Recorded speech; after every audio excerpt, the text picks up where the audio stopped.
Kituufu poliisi yaffe EMPG yawandiise omusango.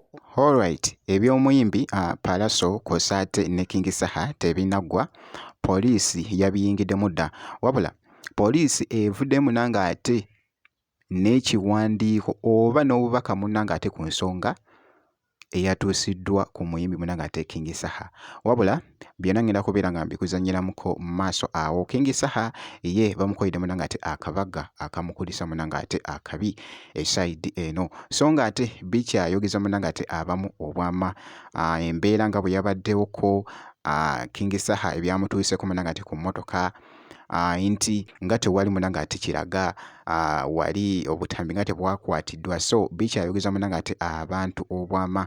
Byonna ngenda kubeera nga mbikuzanyiramuko. Omuyimbi munnanga ate Alien Skin naye munnanga ate mulina munnanga ate mu maaso ku nsonga munnanga ate wano ku ya Pallaso Kosaate ne King Saha. Bamutajamina nti nsinja kujamina nti yugi, wabula kansuke nkutegeeze nti wobeera nga tonaba kulayikinga video ogirayikinge Kosaate n'okusubscribinga kasita obeera nga tonaba.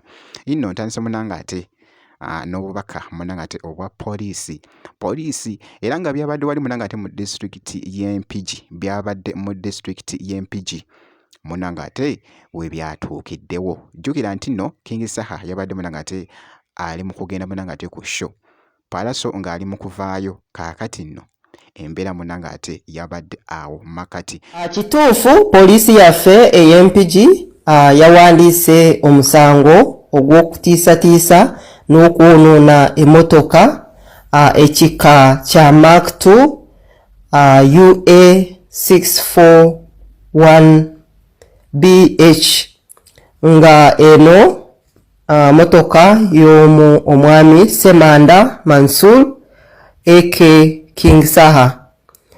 Kigambibwa nti olwaleero nga ssaawa 6 ez'ekiro omwami ono abadde ava Bukomansimbi n'asisinkana gurupu y'omwami omu Mayanja Pius AK Pallaso ne banne ne bamusalawo ne bamutiisatiisa era ne baasa emmotoka ne bagyonoona. So nga ate wenkoledde munnanga ate video King Saha nga bamukoledde munnanga ate wali just babadde bali mu havingamuko faani nga boogezaako okulaba ensasagge muganda wange ebadde y'amaanyi nnyo mu katambi. We celebrating King Saha. We celebrating one legend. Awan King Saha. Naye nga bw'ojjawo ono otuddiza awaani.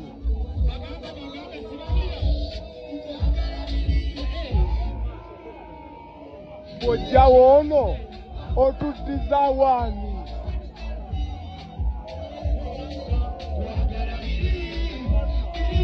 We celebrating King Saha, the only artist, our generational artist, number one. Agunde banaye. Nga boogezaako munnanga ate okukalaba kabadde kakute nnyo munnanga ate etabbu, so nga ate omuyimbi munnanga ate Alien Skin yabaddeko ku interview emu awo, naye weetaaga munnanga ate okuwuliriza munnanga ate n'obwegendereza okutegeera omuyimbi Alien Skin engeri gye yabadde ayogeramuko munnanga ate statement eno. Ndabye nga babadde bagitaaginzemu kaawo omuyimbi King Saha Kosaate ne Pallaso nga boogezaako okulaba munnanga ate mu katambi ako kabadde kakute nnyo munnanga ate omubabiro ku mukutu ogwa TikTok. Nisuli ali boyi wange osinga ente. Singa. Gane Manisuli tumanyiganye so oli sikizana namba ye. Siwana jaja namba yankunkubira ye yankubira nsibusevinga nako. Tetusimaganangako. Atana byali akoze mabega gate before okumanya nti ante yogera bulungi afana ko kesenga. Ay. Kumbe stani Medusa. Ana agambye nno ndi busy.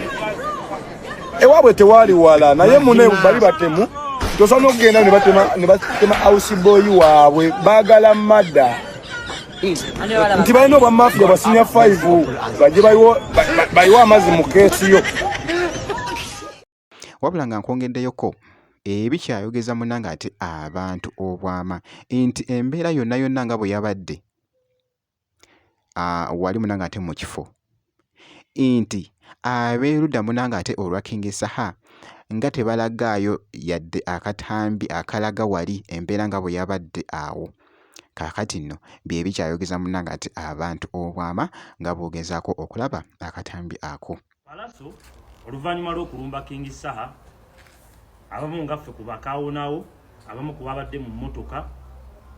Palaso oba gwe ng'omuntu tewategedde King Saha kye yakoledde oba omuzannyo gwe mwagala omuzannyisa ateyo omu ku baana ekituufu kaawonawo tukuwulidde wawonyeewo era nga woogamba naye nze njagala ompeeyo akatambi kamu kyemugamba baabalumbye bannange mutuleke tuleetera buzibu kubayogerako ate mulyoke munyiige. Gwe n'ogamba batulumbye motoka yaffe bajasiza ne mutakwatayo wadde ka vidiyo bwe kati. Teriyo lunaku Palaso walumba, teriyo lunaku Palaso yali yakozeeko move netabeera ku kamera, n'olunaku Palaso yakulya kuba alien skin empi bwali ku kamera. Gwe n'ongamba nti waliwo abavubuka bazze n'ensuululu ne bino ne bakola n'osumatuka nga tokubiddwako wadde nga toyiiko wadde akasago mbu wasumatuse notakwata na vidiyo mukadde ako. Namwe mutandise politikisi w'endongo ngera kale mwe mubikola mulowooza tetubimanyi. Just mutuleetera okwogera mulyoke mutulabe ng'abantu ababi. Yes, era singa mubadde mumanyi nti mugenda kukola propaganda wano mwali badde temubireetano ku internet kuba waliwo abantu abataagala propaganda. Wekubanga Palaso yabalumbye n'ensuululu ne baggeto structure nga we yagambye mutuleetereyo ekiraga nti kiikino.